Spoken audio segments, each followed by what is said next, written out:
I was sipping my oat milk latte when my phone buzzed, the kind of buzz that makes your chest tighten before you even look. The notification lit up my screen. "You won't believe this, but they're talking about you." I set the mug down on my marble counter, the faint clink echoing in my quiet apartment.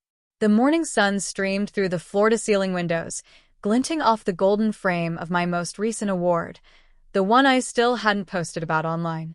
It's funny, really. I used to imagine a moment like this. Someone from my past reaching out, remembering me, remembering the girl they laughed at, the one they called pathetic for working a job they thought was beneath them. My silk blouse felt cool against my skin as I crossed the room, phone still in hand.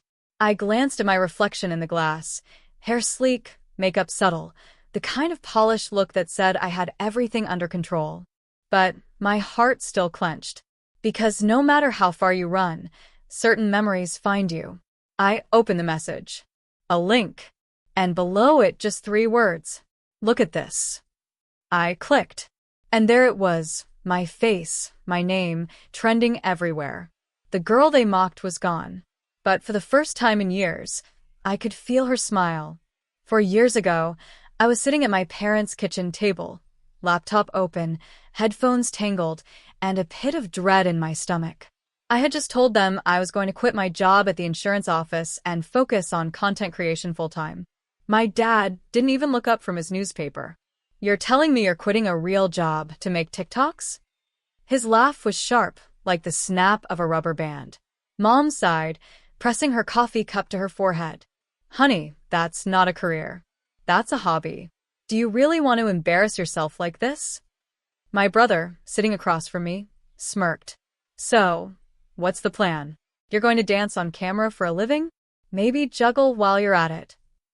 Their words landed like slaps. I could feel the heat rising to my cheeks, the sting of tears pressing against my eyes.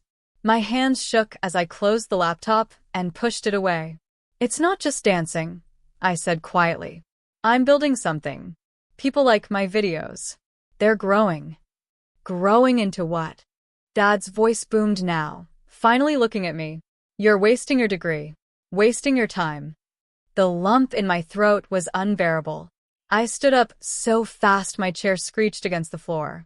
That night, I packed a small duffel bag. My grandmother, the only one who didn't laugh, slipped a notebook into my hand as I left. "Write everything down," she whispered. "One day, you'll want to remember how you felt tonight." I nodded, clutching it to my chest.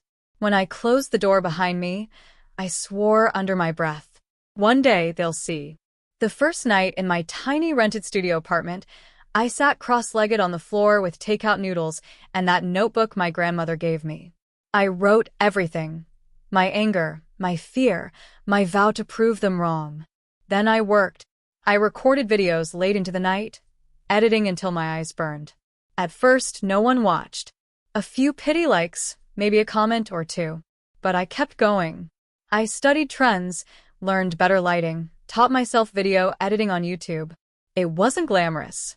Some days I cried so hard my mascara left black smudges on my pillowcase. I worked 2 side gigs, delivering food on my bike and babysitting on weekends, just to pay rent. Then one morning I woke up to my phone blowing up. My latest video had gone viral, over 100,000 views overnight. That was my first real taste of hope. Soon, brands started reaching out, small ones at first, offering free products in exchange for a mention. I said yes to almost everything. I learned how to negotiate, how to write contracts, how to create content that felt authentic but sold. A few months later, I met Claire, a seasoned content strategist who had worked with major influencers. She saw something in me that I hadn't fully seen in myself yet. "You have a voice people trust," she said, sipping her coffee during our first meeting. "Let's turn this into a business." With her mentorship, I created a posting schedule, hired a part-time editor, and launched my first sponsored campaign. When I saw the paycheck, more than my entire monthly salary at the insurance office, I sat on my bed and laughed until I cried. But I didn't tell my family. Whenever Mom called and asked how things were going, I said, "I'm fine. Busy." If Dad asked about work, I just said, "It's good." I didn't post my earnings, my partnerships, or my growing follower count online. It felt better this way, building my success quietly, brick by brick. By the time my face showed up on a Times Square billboard for a campaign I shot, I had a small team working under me, a manager, and more offers than I could accept.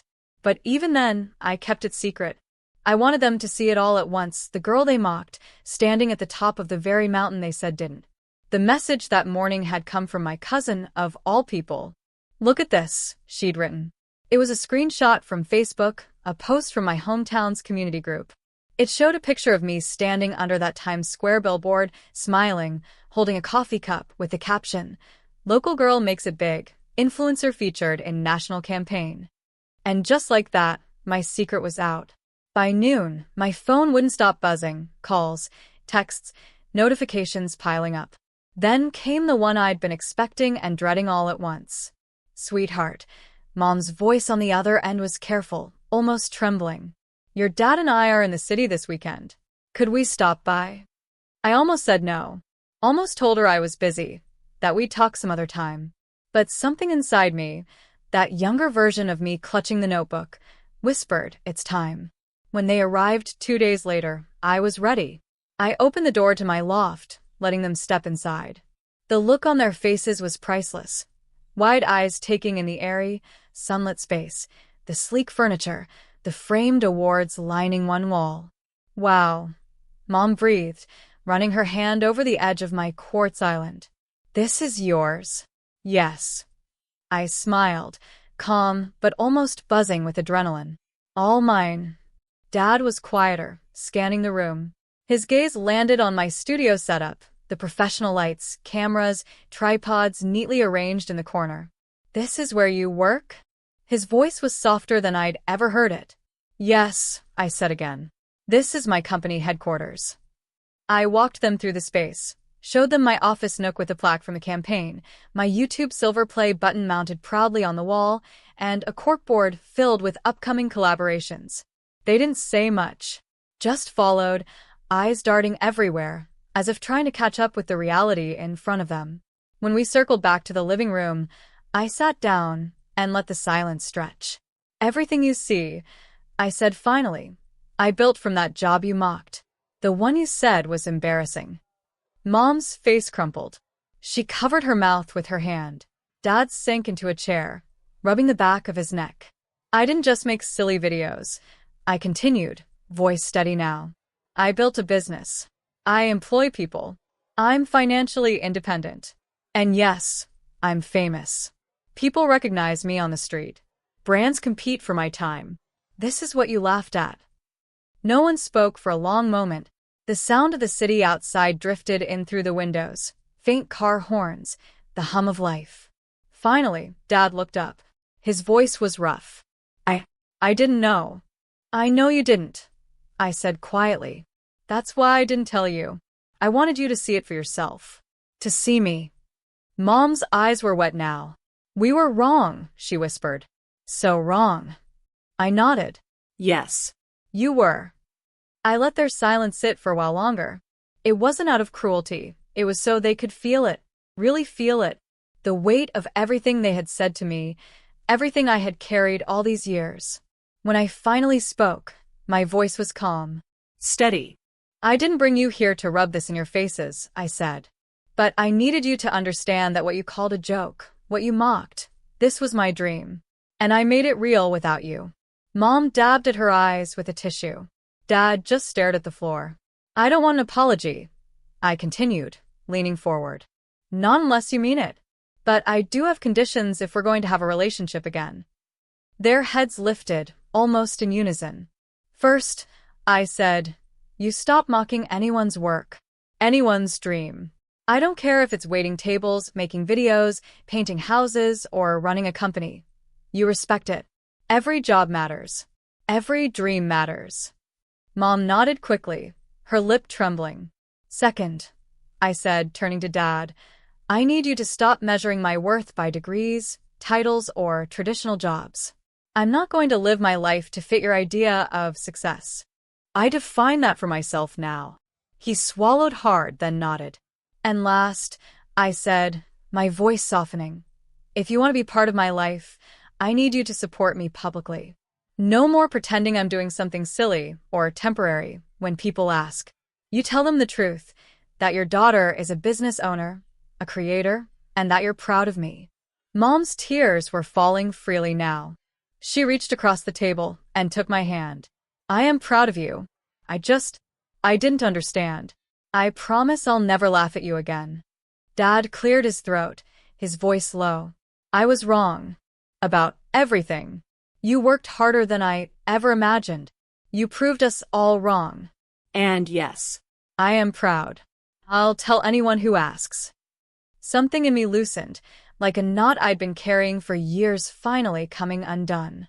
"I don't need perfection," I said gently. "I just need respect. And honesty." For the first time since they'd walked in, Dad smiled, a small, almost shy smile. "You have both," he said. And for the first time, I believed him. The next morning, I woke up before sunrise and padded to my studio, barefoot on the cool hardwood floor. My parents were still asleep in the guest room, something I never thought I'd say. I made a cup of coffee and sat at my desk, opening the same notebook my grandmother had given me all those years ago.